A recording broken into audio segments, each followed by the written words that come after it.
true out of that. Ooh, you not the only one. Say you get money, you not the only one. You a shooter, a killer, you not the only one. When it's wartime, my bullets gon' Welcome to yet another episode of the Uncensored Truth Podcast. I am old guy from Hip Hop News Uncensored, and sitting right across from me is my co-host. What it do? Was good? It's your brother Sam Ant by Hip Hop News. Another episode of the Uncensored Truth Podcast. Oh God, we're here again, man. What's good with you? What's up, man? They're definitely in the building today, and I want to say we appreciate y'all, everybody that's coming over from Hip Hop News and Viral Hip Hop News, and on the channel right now, Uncensored Truth. Make sure you like this video and share this video before we get into this content, man. So we were sitting here earlier in the pre-production, just talking about what we're going to go over today, and the headline popped up on the screen, and it says, Meek Mill denied a new trial by Judge Janice Brinkely. Yes, you heard it. Meek Mill denied a new trial. Now, when I told you this, you said, Meek Mill's not surprised. And I'm like, what?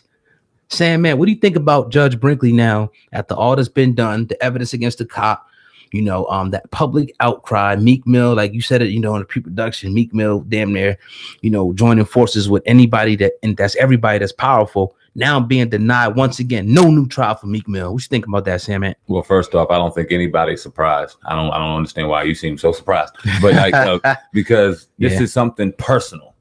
There's nothing involved that has anything to do with legality, nothing to do with fair or unfair. This is personal. This is a personal vendetta from this woman against Meek Mill. It's obvious. When you have a cop that's a dirty ass cop involved in a situation with Meek Mill, and your reasoning is the dirty cop that turned into dirty cop was too dirty, so therefore it negates the fact that the other one, it's just a whole bunch of running around, whole bunch of circles, and it just goes and clearly paints a picture that this woman has a vendetta out against this brother. Now, we heard Nicki Minaj come out and take Brinkely's side. You talked about in the pre-production meeting, like, damn, did Meek Mill do something a little extra that we don't know about? And you only raised the question because it's like, how in the hell, after all this evidence comes out, could you possibly still not give this brother a new trial? Like, there has to be, if there's something, like, what's good? Like, but in my opinion, it's personal as hell. It's personal as person can get. Has to be at this point. Now, Judge Brinkely did, release a statement saying, after an in-depth review of the record, court history, notes of testimony, and evidence submitted at the evidentiary hearing, this court hereby denies defendant petition for PCR relief as defendant failed to meet his burden of proof. Just a slap in the face at this point. And I agree with you at this point, what Meek Mill saying, it definitely has to be something personal. Because at this point, seeing all the people, she's like, she don't care. She's like, I don't give a fuck who says anything. If the president says it, I'm sticking to my role and I'm the judge. And they shouldn't have had this much control over our life, especially something that happened 10 years ago. And we got it on record that the officer already done lied. It's been proven. So what makes you think he didn't lie in this situation? It's crazy, but it just goes to show you that we ain't really got no power out here. It's just, that no matter how much money you got, no matter how many jewels, no matter how many Maybachs and Wraiths you can talk, and no matter how your wordplay is, you still a. Okay, let me ask you a question. What do you see as the end result for Meek Mill in the situation? We see him at the BET Awards. We see the performance. He's starting to come out with new music. We compared him to our legend, our icon, the uncomparable Tupac Shakur. He's kind of walking that line right now. He's been in jail. He's going through the injustices he's going through. The music is starting to really speak and put him on a pedestal that he needs to be put on.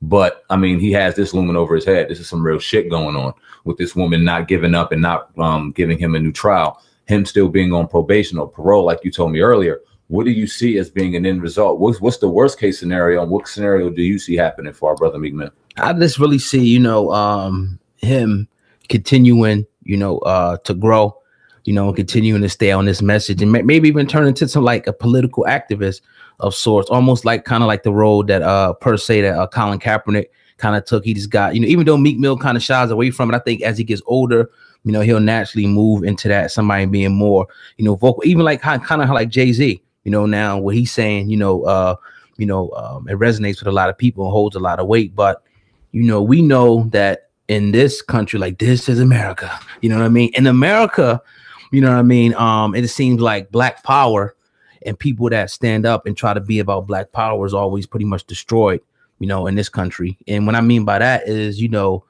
us pretty much doing for self. Shout out to Do for Self record, Meek Mill's affiliated with. You know what I mean? When we get into the mode of doing for self, it seemed like always like they kind of didn't want that. They kind of, it's like, seemed like it's a plan to kind of keep us on the bottom and keep us, you know, keep us the people that everybody else feasts off of and exploits. That's what it seems like to me. So I don't know how. I pray the best happens for this brother, but we see plenty of examples of people being destroyed. And this is America. So in that point you made, do you think this is a situation where the judge and the system in Pennsylvania obviously sees this brother as a figure that's really becoming something out here and really being a voice and being heard, and now we hear it translating through his music? It's not that nigga shit no more. It's not the popping perks. It's not that. It's actually the opposite. He's empowering, actually putting a message. Do you see the two kind of coincide and maybe that being a reasoning? Do you see a bigger issue at hand when it comes to Meek Mill in this case? Do you see them almost trying to keep him behind like you're talking about they do to us on occasion? I mean, you still kind of translate it to it being personal? I just think it's systematic. You know what I mean? It might not be like, I mean, of course it's personal with the judge, but like it's a systematic approach. You know what I mean? It's real deep. We could definitely get into it on another, you know, broadcast to keep certain races, ethnicities of people, you know, in certain positions, because a lot of people make a lot of money off the ignorance. A lot of people make a lot of money off keeping people in a certain position and not really waking up, because if we wake up, then we're not spending money on the foolish, you know, things and, you know, the things that kind of lead to our own demise. So yeah, I think it's more of like a systematic thing, you know what I mean, more so than personally against Meek Mill. Okay. Yeah, I mean, definitely. I feel that too. I just want to get your perspective. All right, word. No doubt, no doubt. But you're listening to the Uncensored Truth podcast with your brother, Old God and Sandman. We're going to encourage everybody listening to this podcast to please go ahead, share this video, and hit the like button. Yes, we going in. Also, yo, do me this favor, Uncensored Truth podcast right now. Go to the Uncensored Truth podcast right now. We upload all our content over there, and we're going to make some exclusive content available for some of our, you know, everyday loyal listeners real soon. So just stay tuned for that. Oh, God, man. We were talking in the pre-production meeting, and we were just having a conversation about opening doors. You know what I mean? And we were just kind of getting back. I think it's what's today? June 26th? Yes, sir. All right. So technically today is the anniversary of Viral Hip Hop News. So I appreciate everything. Yes, I dropped my first video July 11th, and we'll get into the backstory of how Viral Hip Hop News was even created. But if you remember, on Hip Hop News Uncensored, probably a little over a year ago, the people that's really been riding with us, right? We were doing this. We were doing this in the backyard almost. You know what I mean? Where you were asking me questions and I was giving my perspective, and then we would get on the mic and do it together. And just together, we kind of had this vibe and this vision to do what we're doing right now. But it all happened with a door that you open. Now, often, too many times out here, I think that it gets misconstrued that once people start to gain success, the people under them, they start seeing them and looking at them in a different light, but don't realize the doors that are being opened for them. You opened the door for me, like you said, you planted a seed, but I had to go through and do the things that I do. So talk about a little bit, man, just as we're sitting here vibing real quick for our people on Uncensored Truth podcast, just talk about a little bit just about opening doors and just receiving the blessings and what to do with them and why they're just often taken for granted out here amongst us and amongst our brotherhood and things like that. Well, you know, the thing is, like, you know, it's a lot of opportunities that can present it to a lot of people, you know, in the world. But and we're going to start a mentorship program at some point, you know, for what we do, YouTube and social media. But it's just like there's no magic beanstalks to success. At the end of the day, you got to be willing to work. I was watching this Kobe Bryant talk, and he talked about it was a team that he was going against. I can't remember the team, but a guy was saying that he wanted to show up to practice early. He said when he showed up to practice, Kobe Bryant was already there practicing. And when he stopped practicing, Kobe Bryant was still practicing. So they asked Kobe Bryant, why do you practice? You know, why do you get up at 4 a.m. to practice? Because he broke it down. He said, all right, I know my competition, they're going to practice from 8 to 9. And then they're going to rest their body and practice again from, let's say, 5 to 7.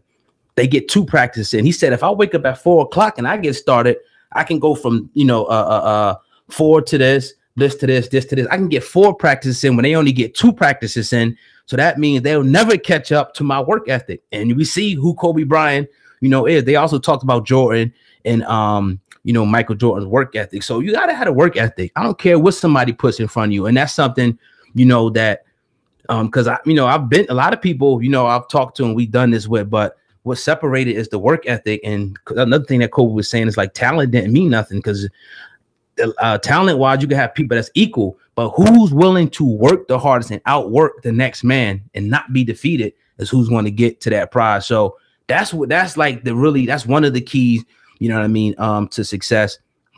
Of course, we know other things. So yeah, that's why, you know, you got where you were. Yeah. Taking you out of that.